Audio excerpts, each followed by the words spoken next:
Hello everybody, this is Adam once again with What's Poppin' in Pattaya. Today is March 30th, 2023. Thank you so very much for tuning in. Today we're going to talk about some major amazing stories. Everything from a foreigner being caught on CCTV stealing from an exchange booth to a raid on a major nightclub on Walking Street. But before we get to that, we'd like to thank our sponsors, Rage Gym, and again, thank you for tuning in. Now, like we do every single week, and by the way, this will come out every Friday night. So mark your calendars, put it in your schedules, but every Friday night, What's Poppin' in Pattaya will be posted on YouTube, TikTok, and our other channels for you. Now, the events coming up this weekend is the EEC Festival. Now, if you don't know what EEC stands for, well, join the club. Actually, it's the Eastern Economic Corridor. But really what this festival is about all the eastern provinces, not just Chonburi, which is where Pattaya is, but also Rayong, Chantaburi, and a couple others as well. And they've set up on the beach everything from musical stages to culture booths to kind of show the culture of each different area. It's also going to be an overall Thai traditional festival to spotlight Thai culture. So if you love Thai culture, especially if you love Isan music, Morlam, Thai food, Thai weaving, and all sorts of other Thai works, you're going to have a great time. This festival was actually put together because many people were complaining that there were not enough traditional festivals in the area. Now, that being said, it was also done because in just under 2 weeks, we have Songkran, which we know a lot of our readers love and a lot of our readers, quite frankly, hate. Now, as for Songkran itself, it will actually this year, the main focus from Pattaya City is on Wan Lai, which is April 19th. Now the city says that officially Songkran will just take place on the 18th and 19th, and like they do every year, which by the way, we haven't had a proper Songkran in 4 years.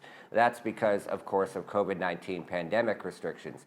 This year, as stated, they said it'll be the 18th and 19th, but in reality, it's really going to see water start being thrown around town on the 12th or 13th. And officials have already started to say all sorts of things about rules and telling people, please don't drink alcohol, please respect people who don't want to get wet. Today they came out with a rule saying that people will be allowed to be in the back of pickup trucks, but a limit of 4 people. If you think these rules sound unenforceable and it sounds like basically everything's going to get thrown out the window once Songkran comes around, you're probably right. And we know many of our readers have already booked tickets out of town. Meanwhile, though, the tourism industry and the hotel industry says hotel bookings are close to 100%. And it could be the biggest week we've seen and the biggest event since before COVID-19. Now, our next story.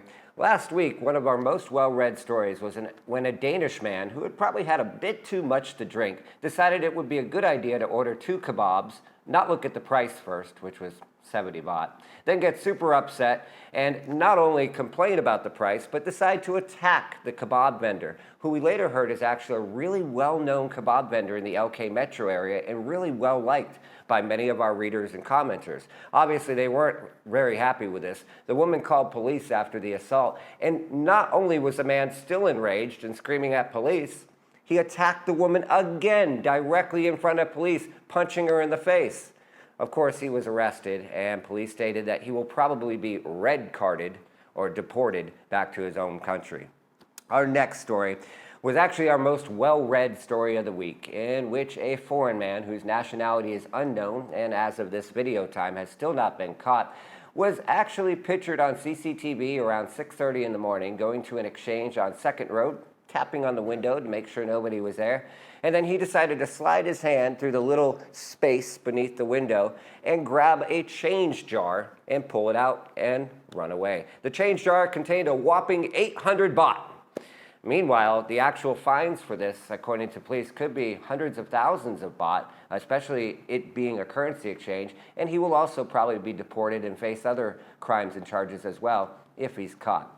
Our next story is for the past week in Pattaya, actually the past couple weeks, we've been talking about Thai tour guides complaining and upset about the fact that foreigners are, according to them, taking their jobs. Now, it's important to note that in Thailand, Thai tour guides are a protected occupation. You can't get a work permit for it. You can't get a visa. Only Thais can do it. Now, the controversy, of course, is that many foreign tourists, especially from China and Russia, continue to say that We have no problem taking Thai tour guides, but there's still language barriers, and we need more Thai tour guides that understand the cultures of the tourists, not just Thai culture, and can speak their language. Thailand, however, doesn't agree with that. They state that we have enough, and they also state that the actual tour guides themselves understand Thai culture in the places that they're showing them.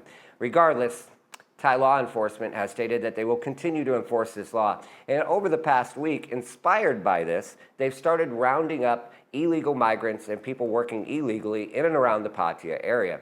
About 24 people, 24, of course, were rounded up about 3 days ago in and around the Pattaya area, based on a tip from, I know you guys love this word, concerned citizens, that many of them were working, especially in the area near Soi 16 and Walking Street, and living in an area nearby illegally. Of course, police raided a small community where these people live, and shocker, they did find many people without any sort of documentation, most of them from Nepal, India, and China.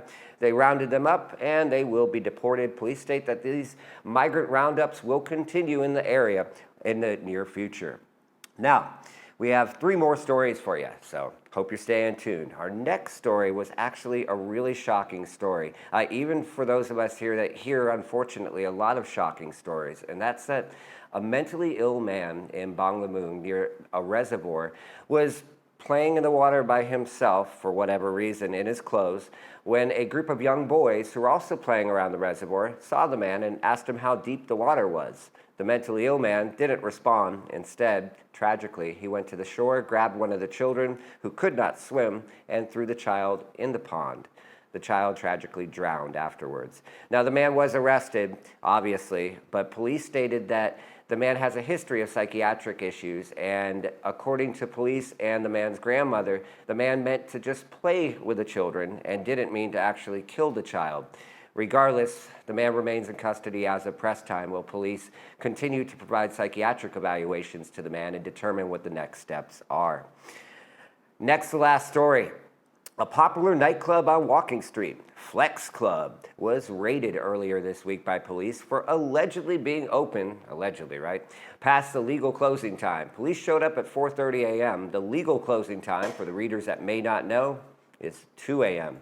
Now, they found about 50 people inside. They also stated that the club was not licensed. This, by the way, the club's been raided probably a dozen times in the past couple years that I've worked for the Pattaya News. And according to police, this has been a major issue, and they're going to try to seek a permanent closure. It'll be worth stating, though, that some of our readers stated that they felt that this particular club was being targeted and claimed that, allegedly, there were also other venues and clubs open at the same time that were not targeted.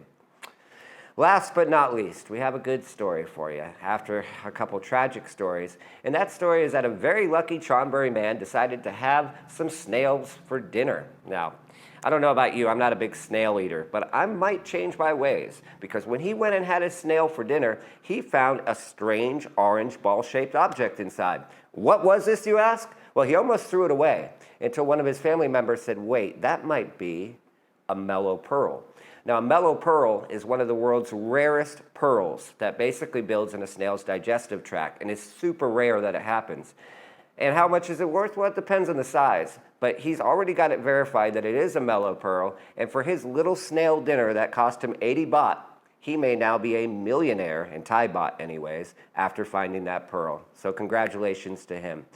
Guys, we want to hear what you think about this format. We want to hear what you think about these stories. Please make sure that you comment, like, and subscribe if you haven't done so already. Also, we want to wish you and yours a very happy weekend and week ahead. Thank you again to Rage Gym for sponsoring this video. Take care of yourselves and each other.